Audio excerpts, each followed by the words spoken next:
जादुई दो रास्ते। बहुत समय पहले राधेपुर नाम का एक गांव हुआ करता था। उस गांव के पास एक जादुई जंगल था। उस जंगल में जाने वाला लौटकर कभी वापस नहीं आता था। इस डर से कोई भी गांव वाला उस जंगल में जाने की हिम्मत नहीं करता था। फिर एक दिन सविता और बबीता नाम की दो सहेलियां जादुई जंगल में घूमने चली जाती है। लेकिन जैसे ही वो दोनों जंगल की सीमा पर कदम रखती है, तभी उन्हें अपने सामने दो रास्ते दिखाई देते हैं। यहाँ तो दो रास्ते हैं, अब हमें किस रास्ते पर जाना चाहिए? वो दोनों ये सब सोच ही रही थी कि तभी उनके सामने एक जादूगरनी प्रकट हो जाती है। मेरे जादुई जंगल में तुम दोनों का स्वागत है। तुम्हारे सामने दो जादुई रास्ते हैं, एक रास्ता अच्छाई का और दूसरा बुराई का। तुम दोनों को अपने लिए कोई एक रास्ता चुनना होगा। अच्छाई के रास्ते पर तुम्हें एक बुढ़िया मिलेगी जो तुम्हें अनोखा ज्ञान देगी, ऐसा ज्ञान जो तुम्हारी जिंदगी को पूरी तरह से बदल कर रख देगा। बुराई के रास्ते पर हमें क्या मिलेगा? बुराई के रास्ते पर तुम्हें एक चुड़ैल मिलेगी, उसके पास ढेरों खजाना है। बताओ अब तुम दोनों कौन सा रास्ता चुनोगी? मैं तो खजाना लेने बुराई के रास्ते पर जाऊंगी, क्योंकि दुनिया में दौलत ही सबसे अहम है। मुझे उस बुढ़िया के बेकार के ज्ञान की कोई जरूरत नहीं। सविता, तुम किस रास्ते पर जाना पसंद करोगी? मैं अच्छाई के रास्ते पर जाऊंगी। मेरी माँ ने मुझे बचपन से सिखाया है कि दुनिया में ज्ञान से बढ़कर कोई चीज नहीं है। फिर दोनों सहेलियां अपना अपना रास्ता चुन लेती है। सविता अच्छाई के रास्ते पर चलने लगती है। थोड़ी दूर जाने के बाद उसे एक बीमार बुढ़िया मिलती है। वो बुढ़िया सविता से अपने घर के काम करने के लिए कहती है। सविता खुशी खुशी उस बुढ़िया की मदद करने लगती है। उसके बाद सविता से खुश होकर वो बुढ़िया उसे ढेर सारी ज्ञान की बातें बताने लगती है। दूसरी तरफ बबीता बुराई के रास्ते पर चलते हुए एक चुड़ैल के पास पहुंच जाती है। वो चुड़ैल एक पैर से लंगड़ी थी और साथ ही उसकी एक आंख फूटी हुई थी। जानती हूँ तुम यहाँ खजाना लेने आई हो। देखो, इस जमीन के नीचे ढेर सारा खजाना दफन है। तुम यहाँ खुदाई करके जितना चाहे उतना खजाना ले सकती हो, लेकिन उससे पहले तुम्हें इस एग्रीमेंट पर साइन करना होगा। बबीता के मन में खजाना हासिल करने का भूत सवार था, इसलिए वो बिना पढ़े उस कागज पर साइन करके जमीन में खुदाई करना शुरू कर देती है। लेकिन काफी देर खुदाई करने के बाद भी उसे कुछ नहीं मिलता। खुदाई करते करते तो मेरी हालत खराब हो गई, लेकिन अभी तक मुझे खजाना नहीं मिला। ये सुनते ही चुड़ैल हंसने लगती है। मैंने तुमसे झूठ बोला था, यहाँ कोई खजाना नहीं है। चलो, अग्रीमेंट के मुताबिक मुझे अपनी एक आंख और एक पैर दे दो। इस अग्रीमेंट पर साफ साफ लिखा है कि इस जमीन पर खुदाई करने के बदले तू मुझे अपनी एक आंख और एक पैर देने वाली है। नहीं, मैंने तो एग्रीमेंट पढ़ा ही नहीं। लेकिन तुम्हें इस एग्रीमेंट के बारे में मुझे सब कुछ पहले ही बता देना चाहिए था। खजाने का लालच देकर तुमने मेरे साथ धोखा किया है। हाँ, क्योंकि मैं एक धोखेबाज चुड़ैल हूँ। लेकिन ये सब तेरे लालच की वजह से हुआ है। तुझे एग्रीमेंट पहले ही पढ़ लेना चाहिए था। लगता है तू भूल गई कि तू बुराई के रास्ते पर चल रही है। यहाँ तुझे धोखे के सिवा और कुछ नहीं मिलेगा। इतना कहकर चुड़ैल बबीता का एक पैर काट कर अपने पैर में लगा लेती है और उसके बाद उसकी एक आंख निकालकर उसे अपनी फूटी हुई आंख की जगह लगा लेती है। तुझे बुराई के रास्ते पर चलने का सबक मिल चुका है, अब तू यहाँ से चली जा। फिर थोड़ी देर चलने के बाद दोनों सहेलियां वापस उसी जगह पर पहुंच जाती है जहां से उन्होंने चलना शुरू किया था। सविता पहले से कई ज्यादा खूबसूरत दिख रही थी और उसके चेहरे पर एक अजीब सा तेज था। वहीं दूसरी तरफ बबीता अपनी एक टांग और एक आंख गंवाकर पूरी तरह बदसूरत बन चुकी थी। इस तरह दोनों सहेलियों को उनके द्वारा चुने गए रास्ते का फल मिल जाता है। लालची सौतेली माँ की बेटी। काव्य जब बहुत छोटी थी तभी उसकी माँ का साया उसके सर से हमेशा के लिए उठ गया था। उसके बाद वो अपनी सौतेली माँ सुषमा के पास ही पली बढ़ी। सुषमा काव्य से एक नौकरानी की तरह बर्ताव करती, वहीं अपनी बेटी रानी को बहुत लाड प्यार से रखती। काव्य को अक्सर छोटी छोटी बात में सौतेली माँ सुषमा की डांट और मार सहनी पड़ती, लेकिन वो चुपचाप कष्ट सहन कर घर के काम करती और जो रूखा सूखा मिलता वो खाकर अपना दिन गुजारती। एक दिन की बात है। अरे करम चली, कहाँ मर गई? दिन चढ़ाया है और ये अभी तक सो रही है। ये कहते हुए सुषमा गुस्से में काव्य के कमरे में गई और काव्य के बाल पकड़ते हुए बोली, क्यों रे, अभी तक सोकर उठी क्यों नहीं? जल्दी उठ। माँ छोड़ो, मेरे बाल, मुझे बहुत दर्द हो रहा है। माँ, कल रात मेरी तबीयत ठीक नहीं थी, इसलिए उठने में मुझे देरी हो गई। मुझे तेरे बहाने नहीं सुनना, जल्दी उठ, घर का काम कर। माँ, मेरी तबीयत आज ठीक नहीं है, मैं घर का काम नहीं कर पाऊंगी। क्या कहा?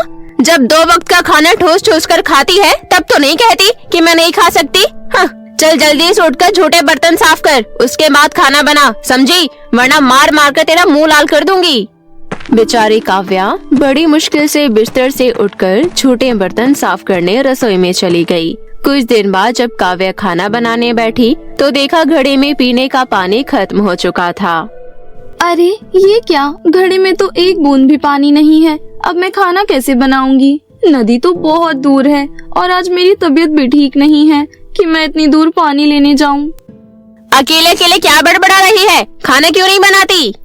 माँ, पीने का पानी खत्म हो गया है, खाना कैसे बनाऊं?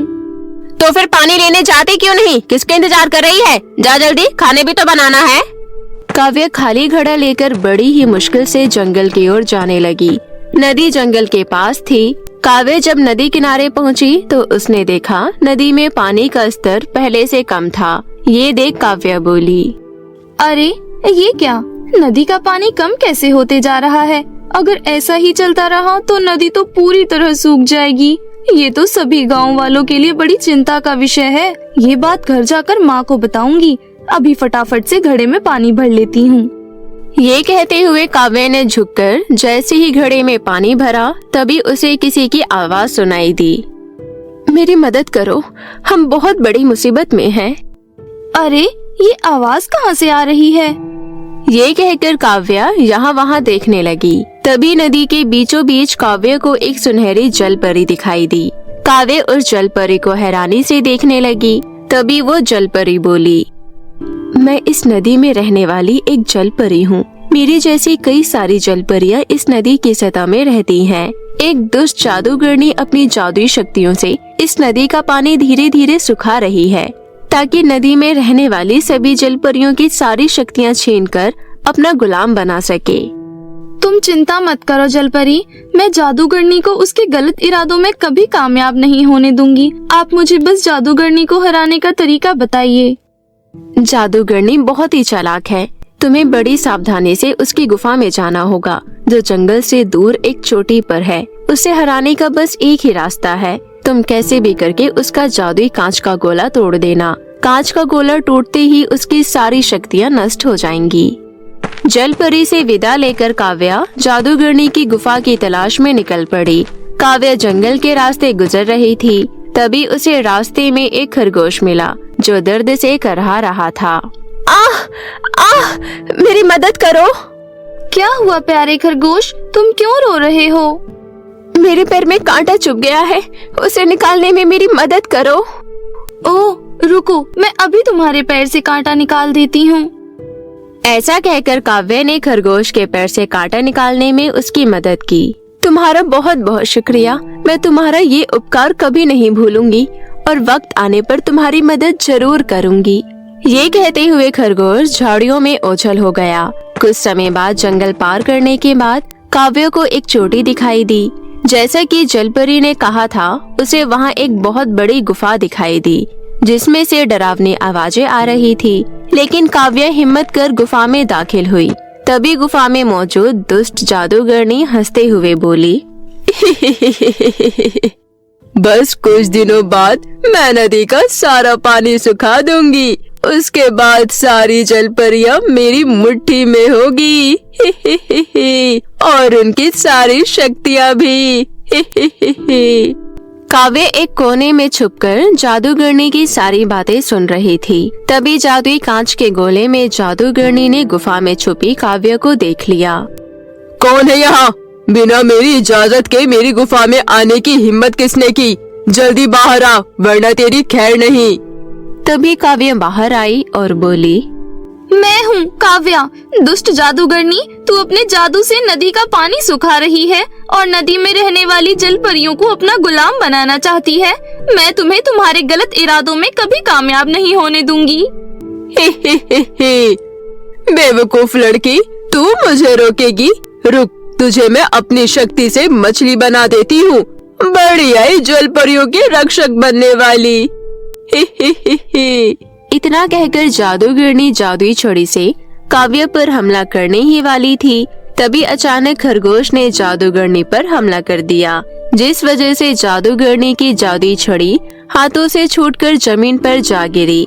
ये वही खरगोश था जो काव्य को जंगल में मिला था। अरे तुम तो वही खरगोश हो ना? ज्यादा बात करने का समय नहीं है काव्या, जल्दी से जादुई कांच का गोला तोड़ दो। नहीं, रुक जाओ, तुम ऐसा नहीं कर सकती। मैं तुझे जिंदा नहीं छोड़ूंगी।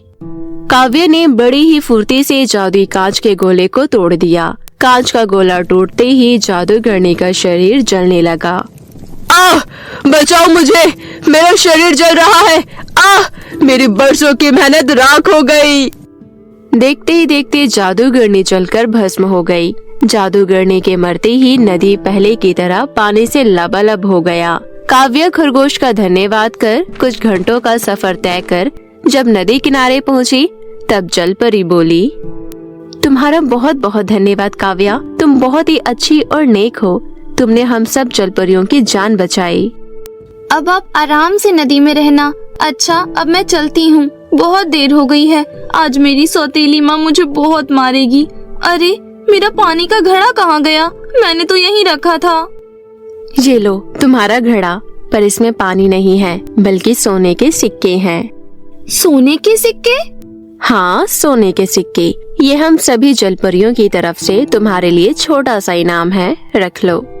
उसके बाद काव्या जलपरी का धन्यवाद कर खुशी खुशी सोने के सिक्कों से भरा घड़ा लेकर घर वापस लौट आई।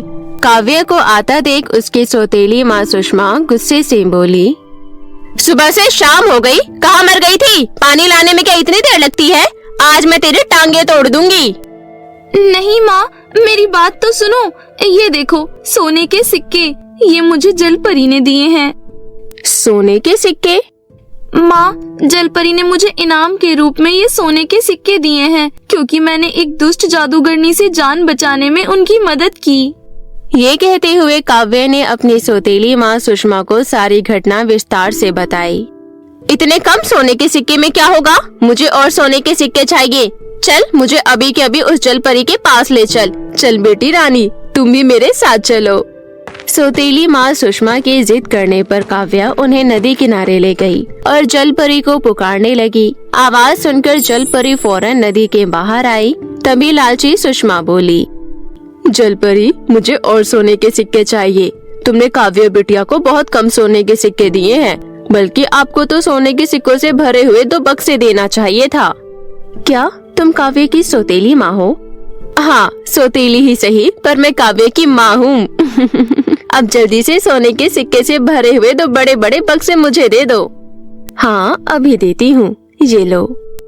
ये कहते हुए जलपरी ने चुटकी बजाई और सुषमा और उसकी बेटी रानी दोनों चूहिया में बदल गई। अरे ये क्या, हम चूहिया कैसे बन गए?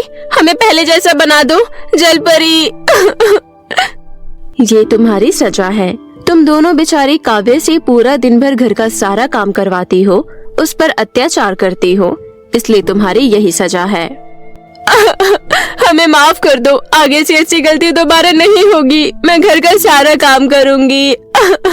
मैं काव्य बेटी को अपनी बेटी की तरह प्यार करूंगी। काव्य बेटी, तुम कुछ बोलती क्यों नहीं? काव्य को अपनी सौतेली माँ और सौतेली बहन पर बड़ी दया आई और वह जलपरी से विनती करने लगी। काव्य के कहने पर जलपरी बोली, ठीक है, मैं तुम दोनों को पहले जैसा बना देती हूँ, पर एक बात का ध्यान रखना, अगर दोबारा तुमने काव्य पर अत्याचार किया तो। हाँ हाँ, मैं समझ गई जलपरी जी। काव्य बेटी, चलो घर आओ, पानी का मटका मैं उठा ले चलती हूँ। इस तरह सब कुछ ठीक हो गया। अब काव्य की सौतेली माँ सुषमा घर का सारा काम करने लगी और सभी मिलजुल कर हंसी खुशी एक साथ रहने लगे।